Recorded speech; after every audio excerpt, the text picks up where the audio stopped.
This is the 18 WJTS News. In tonight's news, a Girl Scout passed away in a tragic accident at Camp Cook. The Huntingburg City Council met Monday night, as did the Greater Jasper School Board and North Spencer School Boards. We'll have details on those meetings. And Zach Gruber talks with the DuBois County Humane Society. Kurt Guxell looks at sports, followed by WJTS Inform. All this and more coming up on the 18 WJTS News.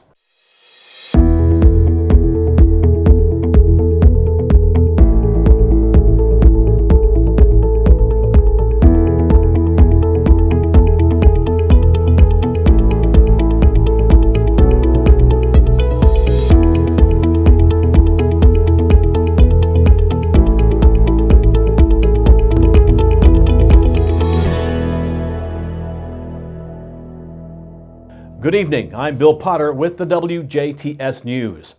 The names of the 4 involved in the fallen tree incident that took the life of one 11-year-old Girl Scout and injured 3 others at Camp Cook have been released.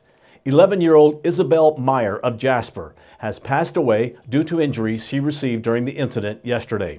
Another 10-year-old female was injured during the incident. She has since been treated and released from Perry County Memorial Hospital. Melinda Garman of Mount Vernon was also injured in the incident. She was transported immediately to the hospital in Owensboro, Kentucky. Judy Kicklighter of Evansville was initially transported to Perry County Memorial Hospital and then to a hospital in Evansville. A press conference was held this morning at the Perry County Sheriff's Office when more details were released. According to authorities, Isabel Meyer was killed when a tree fell on her as she walked along a gravel road at a Girl Scout camp near Cannelton, known as Camp Cook. Perry County Sheriff Alan Malone says it was raining when deputies arrived at Camp Cook at around 11:30 Central Time Monday, but it wasn't a serious storm. Malone said he's not certain why the 40-foot tall tree suddenly toppled, but that the ground was saturated from recent rainfall.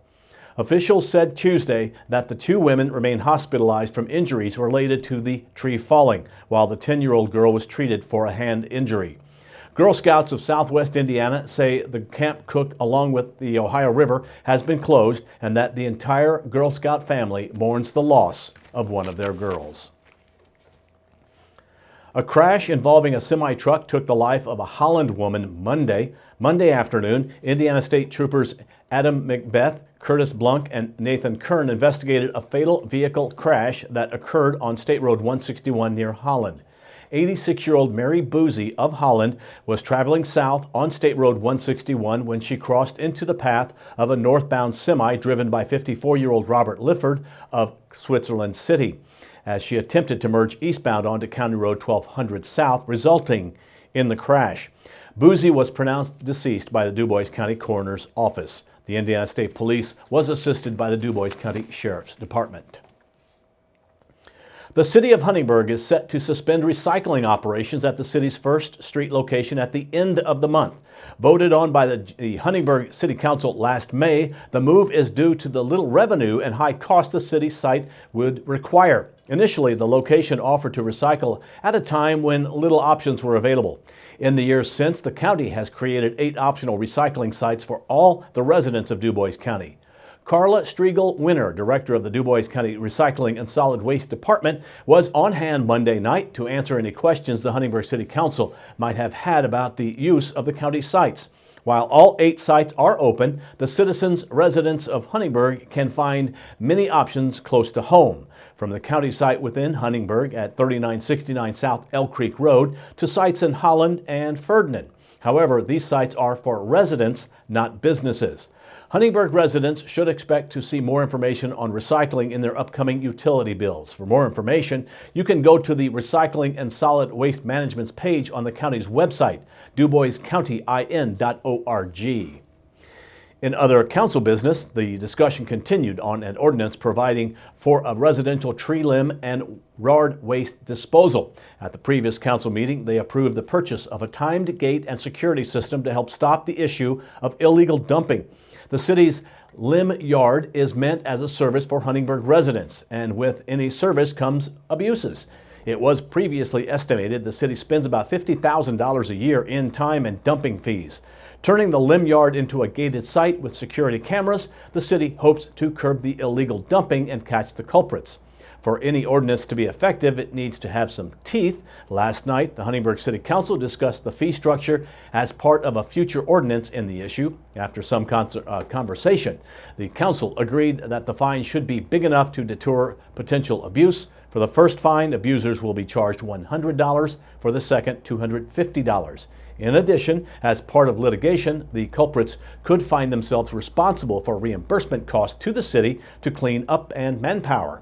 City Attorney Phil Schneider will review the information for the new ordinance and present it at the next meeting. Noon on Wednesday, June 26, marks a changing of the guard, so to speak, at St. Joseph's Parish in Jasper. Noon is the official changeover to new pastors at St. Joseph's Catholic Church.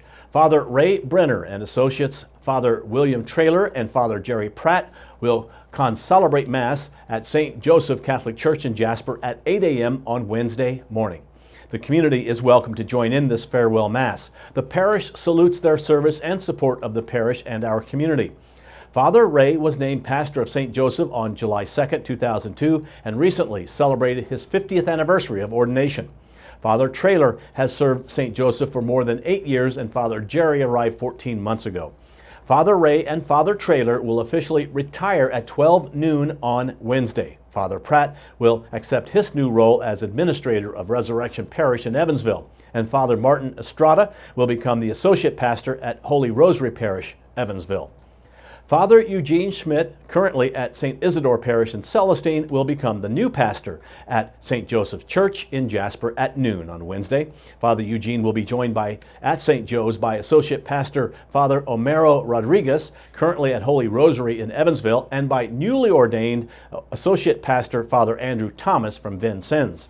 Father Andrew Thomas will be assisting Father Ryan Hildebrand at St. Mary's Catholic Church in Huntingburg.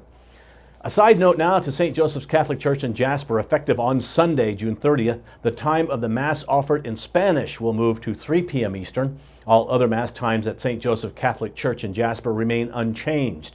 They are Saturday Mass times, 5:30 during the summer and 4 p.m. during the winter.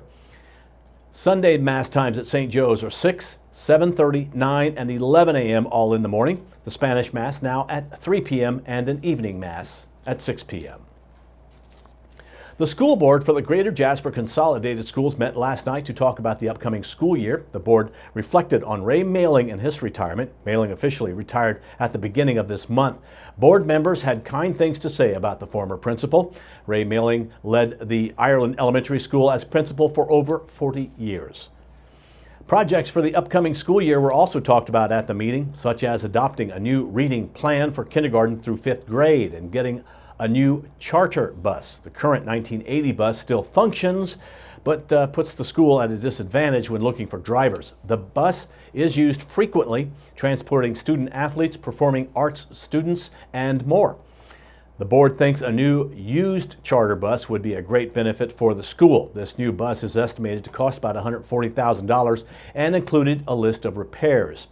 The board was also updated on construction progress for the elementary school. Construction officials say the school is getting closer to completion.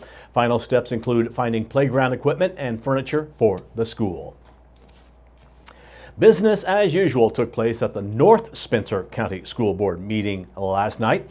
Along with 2 maternity leaves and several appointments throughout the corporation, the big news from Monday night's meeting came the resignation of the Heritage Hills High School tennis coach and the head football coach of Heritage Hills Middle School. Also worth noting was the progress on the construction being done throughout the school corporation, the approval to apply for and accept state and federal grants for the 2019-2020 school year, approve new sound equipment for the auditorium, the approval to patch, seal, and stripe the North CTE parking lot, and the approval to patch, seal, coat, and stripe the Heritage Hills School East, North, and South lots, as well as the approval of the Exceptional Children's Co-op Joint Services and Supply Agreement. This has been a look at your local news on WJTS. Stay tuned. Zach Gruber pays this weekly visit to the DuBois County Humane Society. Then it's your local outlook and weather forecast on 18 WJTS. We are local people watching local people.